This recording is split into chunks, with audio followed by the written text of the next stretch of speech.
Hello everyone, myself Mukesh Kumar Tiwari from LPM public school. Dear student, आज हम लोगों को न्यूमेरिकल प्रॉब्लम सॉल्व करने हैं। और आपको पता है आज का जो हमारा न्यूमेरिकल है वो जो हमने कुछ कॉन्सेप्ट आपको बताया था, जैसे wavelength, frequency, wave number and particle nature of electromagnetic radiation में हमने दो फार्मूले यूज किए थे।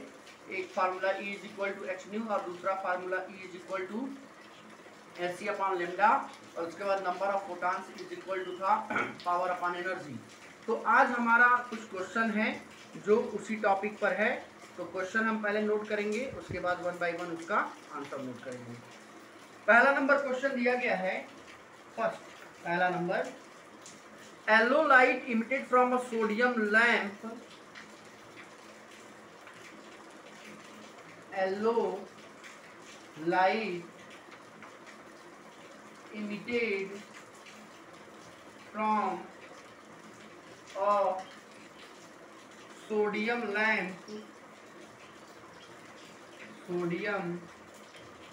lamp has a wavelength of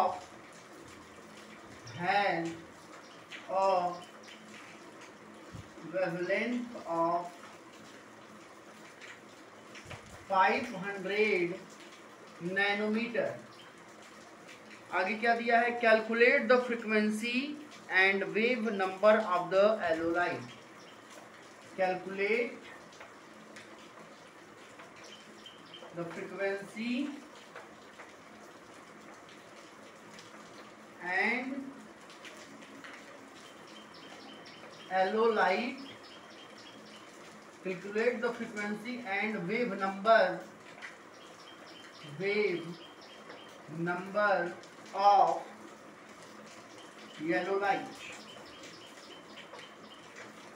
सबसे पहले आपको ये जो क्वेश्चन दिया गया है, इस क्वेश्चन में कहा जा रहा है कि कोई येलो लाइट है जो एक तरह का लाइट जो इमिट हो रहा है सोडियम लैंप से, और इसका जो वेवलेंथ है वो 400 नैनोमीटर है। और इस येलो लाइट के लिए आपको फ्रीक्वेंसी बतानी है और वेव नंबर बताना है। तो सबसे पहले हम गिवन दैट नोट करेंगे। सॉल्यूशन में हम लिखेंगे गिवन दैट।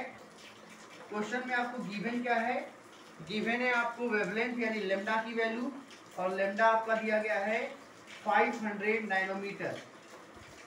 तो हम नैनोमीटर को मीटर में चेंज कर लेंगे, क्योंकि यहाँ अगर नैनोमीटर है या पिकोमीटर है या एंगस्ट्रॉम है या माइक्रोन मीटर है तो आप नो डाउट उसको पहले मीटर में चेंज करेंगे। तो ये हो जाएगा 500 इंटू 10⁻⁹ मीटर। दो पावर कम कर देंगे तो लेमडा इज इक्वल टू हो जाएगा 5 इंटू 10⁻⁷ मीटर। ये हो गया हमारा लेमडा। अब आपको क्वेश्चन में पूछा जाए फ्रीक्वेंसी यानी म्यू की वैल्यू और म्यू बार, ठीक है ना। तो पहले हम म्यू फाइंड करेंगे, और म्यू फाइंड करने के लिए आपके पास जो फार्मूला है, यहाँ मैं इरेज करके लिख रहा हूँ, आपने कहीं फार्मूला नोट किया होगा, nu is equal to C upon lambda. आपने कहीं फार्मूला नोट किया होगा, nu is equal to C upon lambda. और c की वैल्यू आपको पता है, c अगर नहीं दिया है तो मैंने बताया था 3 इंटू 10⁸ मीटर पर सेकेंड आप रख सकते हैं। तो यहाँ पर c की जगह हम वही रखेंगे। तो 3 इंटू 10⁸ अपॉन लेमडा की वैल्यू कितनी है, लेमडा की वैल्यू है यहाँ पर 5 इंटू 10⁻⁷, ठीक है ना। इसको अगर हम सॉल्व करेंगे तो न्यू इज इक्वल टू 3/5 कैसे हो जाएगा, और इंटू 10⁻, ये 8 पहले से था और ये 7 आ जाएगा, तो 10⁻⁻7 ऊपर आएगा, +7 हो जाएगा, तो ये हो जाएगा 0.6 इंटू 10⁻15, ठीक है ना। 0.6 इंटू 10⁻16 होगा। क्वेश्चन में आपको 500 नैनोमीटर दिया था ना, ओके। तो इसको हम, ये आपका हो गया न्यू, या इसको और एक तरीके से लिखा जा सकता है, nu is equal to 6 into 10 to the power 14, 6 into 10 to the power 14, और इसका यूनिट आपने लिखा होगा सेकेंड इनवर्स। तो ये हो गया हमारा न्यू, ठीक है ना। न्यू निकल गया। अब न्यू से हम न्यू बार निकालेंगे, क्योंकि यहाँ पर न्यू बार यानी वेव नंबर भी पूछा जाएगा क्वेश्चन में। तो वेव नंबर फाइंड करने के लिए आपके पास फार्मूला क्या है? वेव नंबर फाइंड करने के लिए आपके पास फार्मूला है nu bar is equal to 1 upon lambda. Nu bar is equal to 1 upon lambda. तो nu bar is equal to 1 upon lambda का 5 इंटू 10 टू द पावर -7 रखेंगे।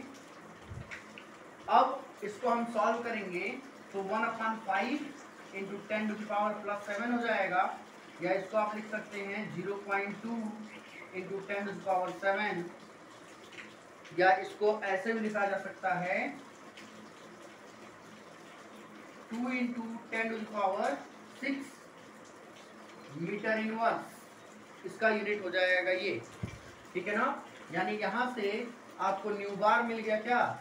यहाँ से न्यू बार आपको मिल गया 2 into 10 to the power 6 metre inverse. तो nu और न्यू बार आपको क्वेश्चन में फाइंड करने के लिए दिया गया था, जो हम इस तरह फाइंड कर लेंगे। क्लियर है? ये समझ में आया है?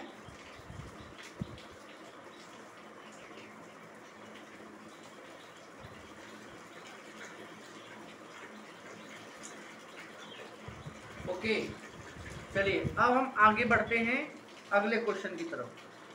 अब नेक्स्ट क्वेश्चन क्या दिया गया है, इसको हम इरेज करने जा रहे हैं।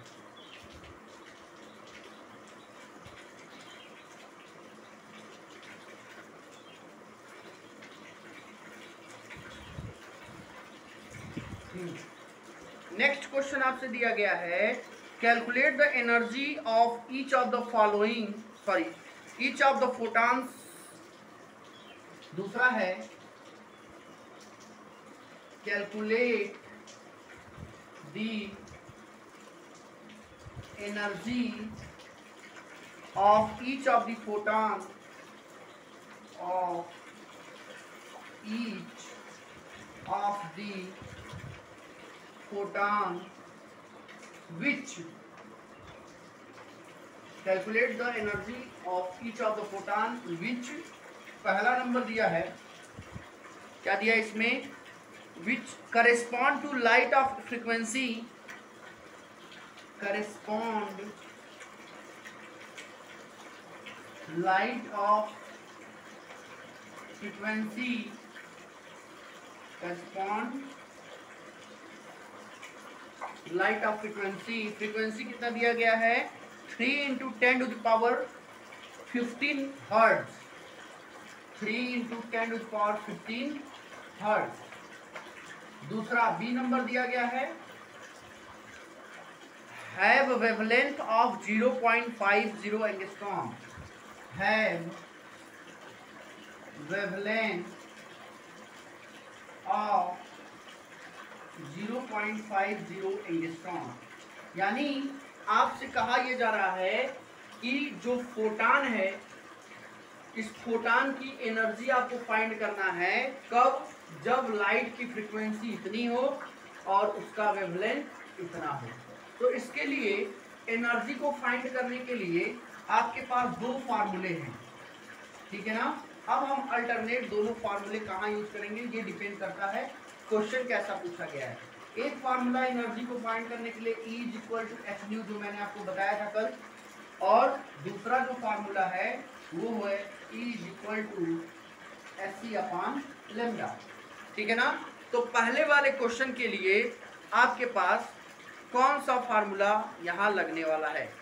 आप देख रहे हैं पहले वाले क्वेश्चन में फ्रीक्वेंसी दिया गया है, फ्रीक्वेंसी न्यू दिया गया है। तो फ्रीक्वेंसी न्यू यहाँ है, एच की वैल्यू प्लांक कांस्टेंट आप जान ही रहे हैं, तो यहाँ से हम ई फाइंड कर लेंगे कि नहीं कर लेंगे?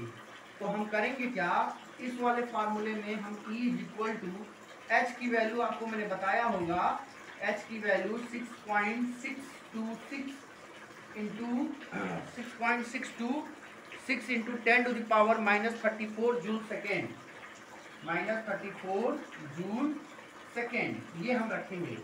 और न्यू जो है, न्यू आपका कितना दिया गया है, 3 इंटू 10⁻15 हर्ट्ज।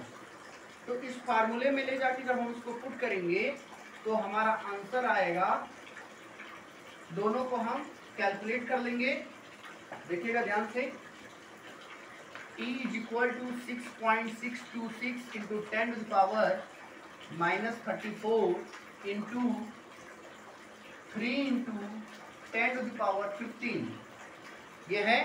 तो ये 10 के पावर 15 और ये -34 माइनस करेंगे तो ये हो जाएगा 10⁻⁻19। क्लियर? और इस 3 से मल्टीप्लाई करेंगे तो 3 6 जा 18 और 3 2 जा 6 और 1 7, 3 6 जा 18 1, 3 6 जा 18 और 1 19, 19.878 इंटू 10⁻⁻19। क्लियर है ना? और इसका यूनिट जो था, इसका यूनिट आ जाएगा जूल में। तो E इज इक्वल टू, हम इसको ऐसे भी लिख सकते हैं 1.98 इंटू 10⁻⁻18 जूल। ये हो जाएगा हमारा पहले वाले का आंसर। ठीक है ना? इसको हम देख लेते हैं, आया भी है 1.98 इंटू 10⁻⁻18 जूल आंसर आया है। क्लियर है? ये समझ में आया पहला वाला कैसे एनर्जी फाइंड किया गया है? क्लियर है सबको? ओके, अब हम दूसरे वाले की बात करते हैं। दूसरे वाले क्वेश्चन में क्या है, आपको वेवलेंथ गिवन है। तो वेवलेंथ, ये वेवलेंथ कितना दिया गया है, 0.50 एंगस्ट्रॉम, यानी लेमडा की वैल्यू आपको दिया गया है 0.50 एंगस्ट्रॉम। तो इसको हम पहले मीटर में चेंज कर देंगे। तो lambda is equal to 0.5 into 10⁻⁻10 metre. ठीक है ना? या इसको हम ऐसे लिख सकते हैं, lambda is equal to 5 into 10⁻⁻11 metre. ये पावर हम और बढ़ा देंगे। ठीक है? और यहाँ पर h जो होगा वो आपको पता ही है, 6.626 इंटू 10⁻⁻34 जूल सेकेंड हम रखेंगे। और velocity of light 3 into 10⁸ metre per second रखेंगे। और इसके लिए जो फार्मूला हम यूज करेंगे वो हमारा फार्मूला हो जाएगा E is equal to SC/λ। ऐसे, क्योंकि जब भी आपको लेमडा दिया रहेगा, वेवलेंथ दिया रहेगा, तो आप हमेशा E is equal to SC/λ से ही क्वेश्चन सॉल्व करेंगे एनर्जी फाइंड करने के लिए। तो E is equal to SC/λ हमारा फार्मूला हो जाएगा। तो E is equal to H की वैल्यू है 6.626 इंटू 10⁻⁻34 और ये है 3 इंटू 10⁸ और ये है नीचे 5 इंटू 10⁻⁻11। क्लियर है ना? अगर हम इसको कैंसिल करें तो ये -11 कैंसिल होगा तो ऊपर बच जाएगा कितना, 23। क्लियर है ना? इसको हम नीचे लिखेंगे ऐसे क्या, इसको हम लिखेंगे क्या, E इज इक्वल टू, इसका हमने मल्टीप्लाई किया था कहीं तो 1.98 आया था और इंटू 10⁻⁻23 और ये 23 में से 8 माइनस कर देंगे तो कितना हो जाएगा, ये हो जाएगा आपका 10⁻⁻15 और इंटू 3, सॉरी इंटू 3 तो खत्म हो गया, अपॉन 5 ऐसे होगा। क्लियर है ना? तो इसको हम डिवाइड करेंगे ओवरऑल, इसको हम जब डिवाइड करेंगे, ओके, यहाँ पर हम थोड़ा सा इसको चेक कर रहे हैं, यहाँ तक हम लोग 3.98 इंटू 10⁻⁻18 जूल आएगा इसको डिवाइड करने पर, यानी E is equal to 3.98 into 10⁻⁻18 joule, sorry -15 joule. ये हमारा हो जाएगा दूसरे वाले का आंसर। ये हमारा हो जाएगा दूसरे वाले का आंसर। क्लियर है? ये समझ में आया है कैसे लगा हुआ है ये क्वेश्चन? ओके, चलिए, तो इस तरह से अगर कोई क्वेश्चन आपको दिया गया हो तो वहां से हम आंसर फाइंड कर सकते हैं वैल्यू पुट करके, और इसमें कोई दिक्कत नहीं है, आप बड़े आराम से क्वेश्चन को सॉल्व कर सकते हैं।